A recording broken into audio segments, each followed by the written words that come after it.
Windows 9X is mostly favored in the retro computing scene, but it wasn't as stable compared to Windows NT based operating systems like Windows 2000 and Windows XP. But what if you were to install Windows XP on, say, a Pentium II processor clocked at 450 MHz?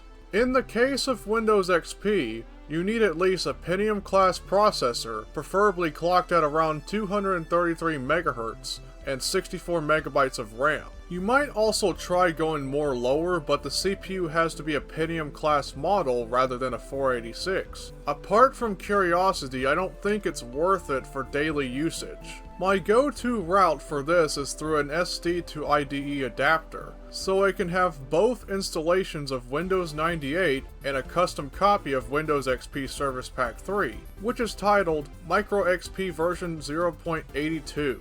Although it speeds up the machine a bit, it also has certain drawbacks. For example, Windows XP originally had some components that had been deleted, which meant that you had to manually restore those components or, in the worst case scenario, reinstall Windows. Another thing to keep in mind is that not all customized copies of Windows are free of viruses and other malware, so you must exercise caution while installing them. However, if you don't want to take the risk, you're in luck, because if you have a clean copy of Windows XP, you may use an application called Nlight to personalize and delete components that aren't necessary for your use case. Also, regarding the storage, I would invest in a dual boot solution, but I find swapping SD cards to be more convenient. The main reasoning behind this is because I had installed a GOG copy of Geneforge, a CRPG game originally released in 2001 for the Apple Macintosh and received a Windows port in 2002.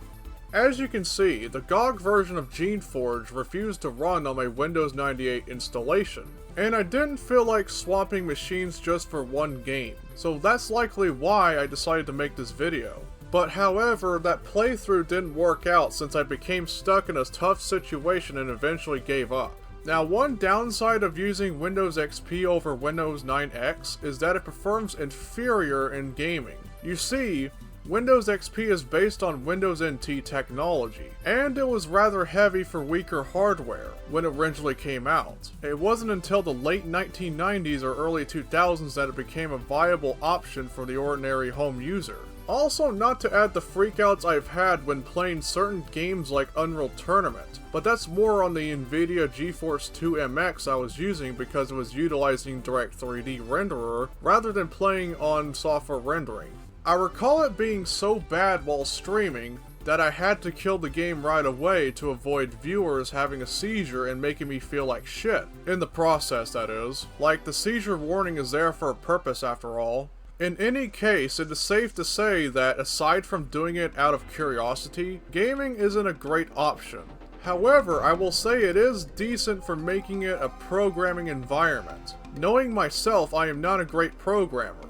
Though I would have pursued it further, but I imagine it would take more time to make a video about it than it would to review an RTS game like Warcraft Orcs and Humans. Furthermore, since the gameplay was recorded and broadcast while Discord was messing with my recordings and stuttering, I think the playthrough might need to be redone at this point. In either case, I would prefer it if I had more time or could find a method to mix my time between creating stuff for you Redsters and programming. That's fine with me. However, I will admit that, even if I find it difficult, I think I have a greater chance of learning it than I do with something like digital art. Furthermore, creating art would need more work and commitment, which I don't currently process. The fact that my autistic brain is only interested in technology and video games may potentially play a role in this. Now, while digital art isn't really for me, perhaps in the future I might do a live stream of myself practicing the principles of programming. Now let's get back to the subject of Windows XP. Let's just say I finally converted it into a TV in addition to turning it into a programming environment at one point. Well, sort of.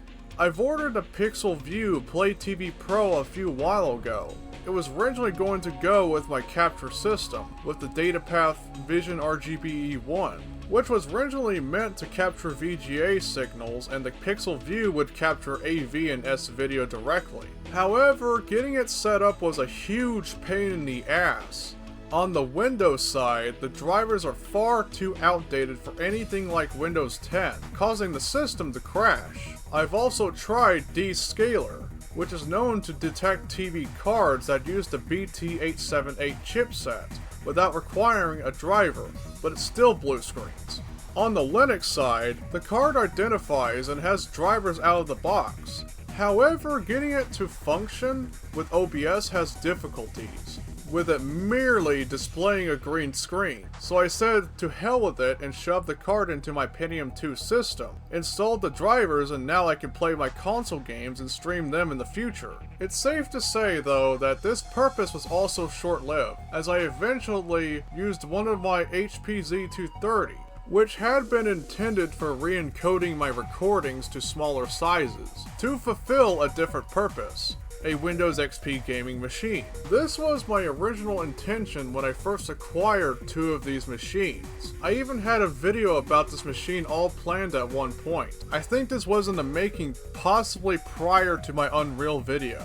And I think we're talking May 2023, a month before this video came out. So that concludes this one. Windows XP on a Pentium II is acceptable, but not suitable for gaming. If you want to play games on your Pentium II, I'd recommend Windows 98 2nd Edition. While Windows XP is better suited to Pentium III computers at the very least, and a Pentium 4 or AMD Athlon system at best. Hell, you can even go extreme and install Windows XP on an outdated 4th generation Intel Core i7 system and add a suitable graphics card for that ultimate Windows XP gaming experience. All while likely not costing an arm and a leg, unlike in previous eras of computing.